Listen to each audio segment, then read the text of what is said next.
O novo presidente pode cancelar, acabar com a reforma tributária? Pensou? Início do ano, presidente eleito, e vem ali um canetaço, um decretaço acabando com tudo. Seria isso possível?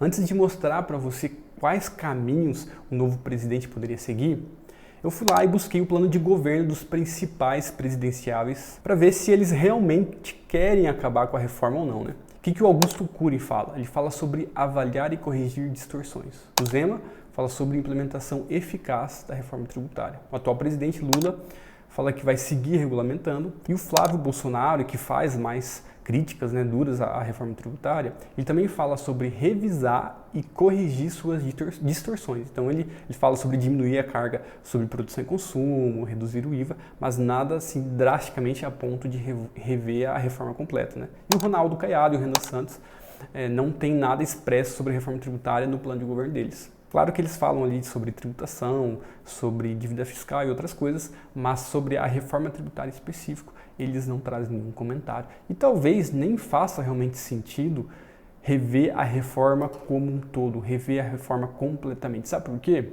O IVA, que é o Imposto sobre o Valor Agregado, ele pode sim trazer benefícios para a nossa economia. Ele tem lá uma inspiração lá na Europa, é um imposto que se aplica no mundo inteiro. E qual que é ali a lógica, a principal ideia na concepção desse imposto sobre valor agregado? É você evitar a cumulatividade de tributos durante a produção. Então, para mostrar isso para você, eu trouxe um exemplo aqui da WK, eu achei que na internet, eu acho que é um exemplo bem bacana, vamos dar os créditos aí para eles, que é na produção e venda de camiseta.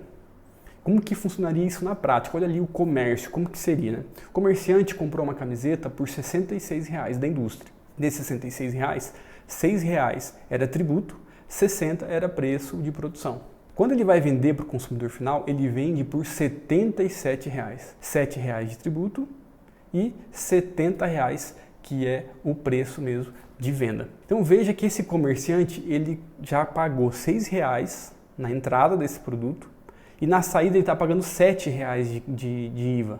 O que vai acontecer nesse sistema aqui de não cumulatividade de créditos e débitos? Desses R$ 7,00 que ele vai pagar de imposto, ele abate os R$ 6,00 do imposto da entrada. Então, no final das contas, seria R$ 1,00 ali sobre o valor agregado. Percebe como que esse sistema de créditos e débitos ele faz total diferença? Então, eu concordo com a sua ansiedade, está todo mundo ansioso porque ainda não tem a alíquota do IVA aqui no Brasil. Dizem que vai ser a alíquota mais pesada do mundo inteiro, então óbvio que se fosse uma alíquota menor seria muito mais interessante, mas ainda assim o principal desse imposto é esse sistema de créditos e débitos que pode fazer muita diferença. Mas ok, vamos pensar então que o presidente eleito não goste disso aqui e queira rever completamente. Qual seria o caminho que ele teria para isso? O que o presidente poderia fazer? Primeiro de tudo, apresentar uma emenda à Constituição, porque foi assim que a reforma tributária foi implementada. Vamos nos valer aqui da pirâmide de Kelsen. Lá no topo da pirâmide tem a Constituição, que é a norma mais importante, e é ali que todo o sistema tributário está ali definido, a base dele está na Constituição. Então o presidente precisaria, para alterar isso, de 3/5 no Congresso, 3/5 na Câmara, 3/5 no Senado. Então nós estamos falando ali de 81 senadores, 49 votos favoráveis e de 513 deputados, 308 votos favoráveis. Tudo isso em 2 turnos de votação em cada casa. Então você vê que é um trâmite mais complexo e além de o presidente ter que ter muito apoio ali do Congresso, ele também tem um trâmite que tende a demorar, não seria assim rápido de início de mandato, Para você ter ideia, a emenda à Constituição 132, que é a atual reforma tributária, tramitou por 4 anos. Antes disso, outras tentativas ocorreram lá e não foram para frente. Então, via a emenda à Constituição, é um caminho difícil para o presidente. Então vamos para a lei complementar. O presidente poderia rever essas leis complementares. Para isso, ele precisaria de maioria absoluta. Então, dos 513 deputados, seriam 258 votos favoráveis e dos 81 senadores, 42 votos favoráveis. O caminho também não é tão simples. O presidente também teria que ter ali a maioria no Congresso, um apoio maciço e também haveria um certo tempo. Essas leis complementares que aprovaram a reforma tributária agora 2025, 2026, uma tramitou por 6 meses, a outra em 1 ano e meio, mas isso em regime de urgência. Se for na tramitação natural, regimental ali, vai mais tempo ainda. Então você vê que é muito difícil um presidente chegar e com uma canetada mudar tudo que está estabelecido. E por fim, na base da pirâmide, nós temos os atos regulatórios. Aí sim existem algumas matérias que o presidente, de forma unilateral, pode editar um decreto ali e alterar, dependendo só da equipe dele, sem mais articulações políticas. Então, um exemplo aqui, o CBS.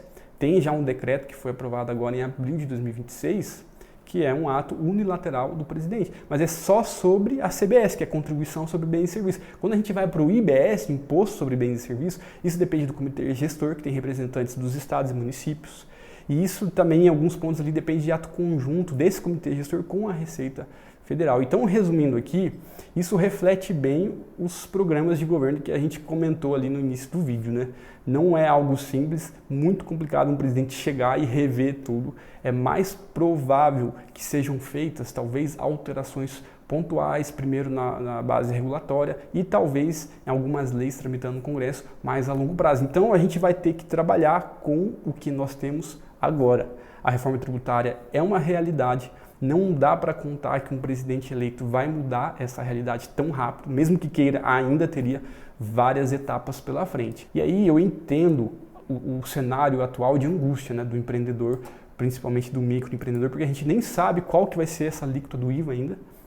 Até final do ano agora nós teremos aí provavelmente a fixação, estima-se que seja aí 28% nesse patamar, que seria o IVA mais caro do mundo todo, mas conforme eu mostrei para você no exemplo da camiseta, o mais importante desse imposto não é a alíquota em si. É claro que uma alíquota menor seria o cenário ideal, mas o sistema de créditos e débitos é o principal fator aí na saída do produto, quando você for fazer o cálculo, é o imposto devido. Então, o que faz sentido para a gente agora? Se você empresário, você chegou até esse ponto aqui nesse vídeo, é levantar sua lista de fornecedores, verificar seu portfólio de produtos, item por item, seus custos, conversar com a sua contabilidade, com o advogado tributarista, para aproveitar o máximo possível de créditos. Esse é o ponto principal. Quanto mais crédito você tiver, menor será sua carga tributária, sua alíquota efetiva lá no final das contas. Beleza? Então o importante é fazer cálculo, fazer um bom planejamento tributário.